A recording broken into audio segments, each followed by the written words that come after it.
Una cita con la palabra es un podcast que tiene como propósito proporcionar una herramienta a los lectores de la Biblia para que saquen el mejor provecho a cada libro de las Sagradas Escrituras, pues antes de enfrentar su lectura y estudio, tendrán una visión general de cada uno de sus libros.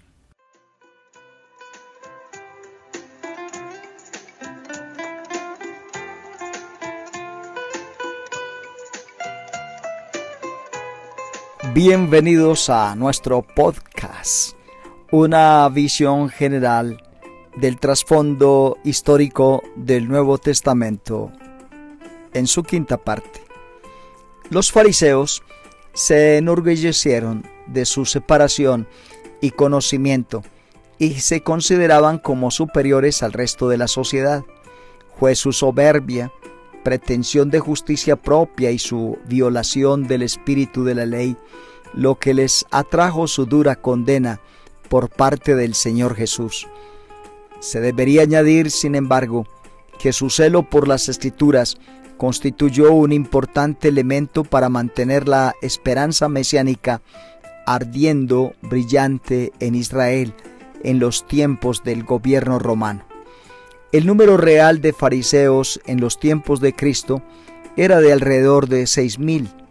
No constituían un grupo muy grande, pero con todo tenían un enorme poder en Israel porque tenían el apoyo del pueblo. Incluso los gobernantes romanos de Palestina, que no tenían ninguna consideración por las enseñanzas religiosas de los fariseos, eran conscientes de que constituían una verdadera amenaza para la estabilidad de la tierra. Así vemos que sin duda alguna los fariseos eran el partido popular, representaban al común de la gente en contraste a la aristocracia, tanto en las cuestiones religiosas como en las sociales. Su piedad muy respetada y sus inclinaciones sociales hacia la supresión de las diferencias de clase les ganaron el apoyo del pueblo y les aseguraron la victoria, paso a paso.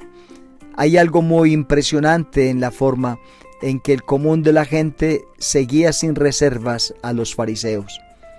En conjunto, el pueblo consideraba a los fariseos en la consagración voluntaria de ellos a obras de supererogación como modelos de piedad y como la encarnación de la vida ideal que los escribas, aquellos hombres de conocimiento divino y secreto, les habían expuesto. Así fue un acto arriesgado sin parangón el que llevó a cabo Jesús cuando desde el pleno poder de su conciencia de soberanía llamó abierta y valientemente a estos hombres al arrepentimiento, y este acto le llevó a la cruz. Los fariseos procedían principalmente de la clase media, aunque había algunos sacerdotes y levitas también entre sus filas. La mayoría de ellos eran comerciantes y artesanos. Había diferentes grupos dentro de la comunidad farisea, los cuales diferían entre sí acerca de varios puntos de la ley. La entrada a las filas de los fariseos iba precedida de un periodo de prueba de entre 1 mes y 1 año. Durante este tiempo se observaba la piedad personal y el celo del candidato. El diezmo, el ayuno y la separación de la inmundicia eran materias básicas que observar. Una vez dentro de las filas del farisaísmo, se podían tomar votos más estrictos. Los fariseos se reunían no solo en las sinagogas con el resto de la plebe, sino también en sus propias comunidades.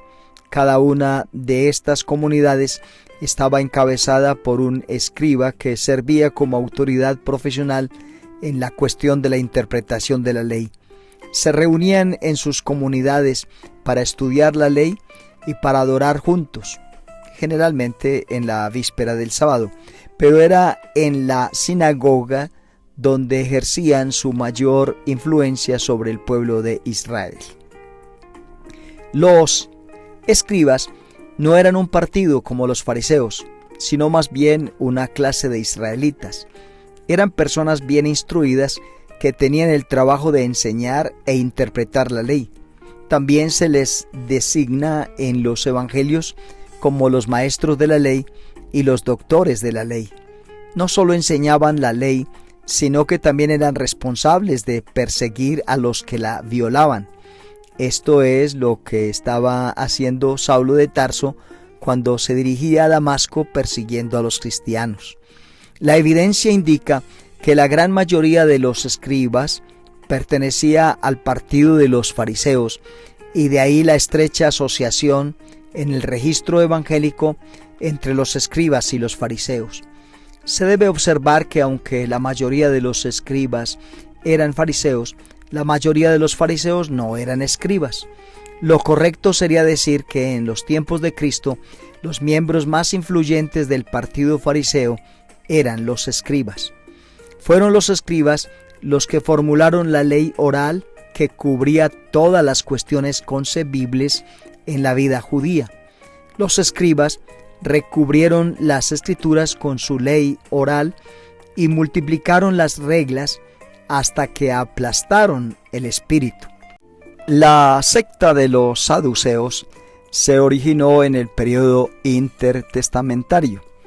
El nombre saduceo puede haberse derivado del nombre Sadoc, que era el sumo sacerdote de tiempos de David y Salomón.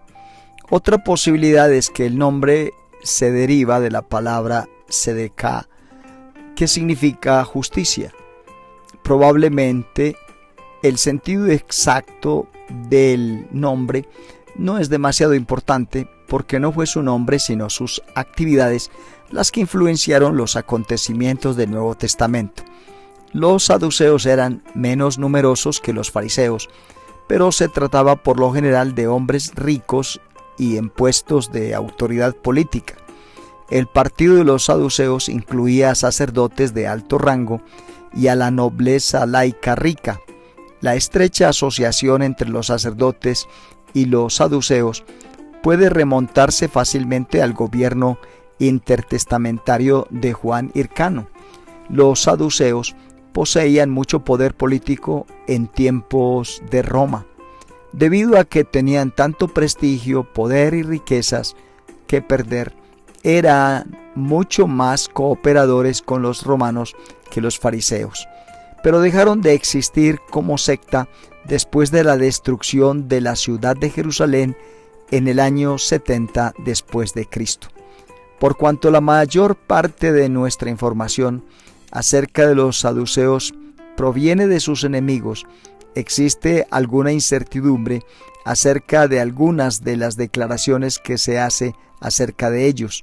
Sin embargo, sí está claro que rehusaron aceptar la ley oral desarrollada por los fariseos.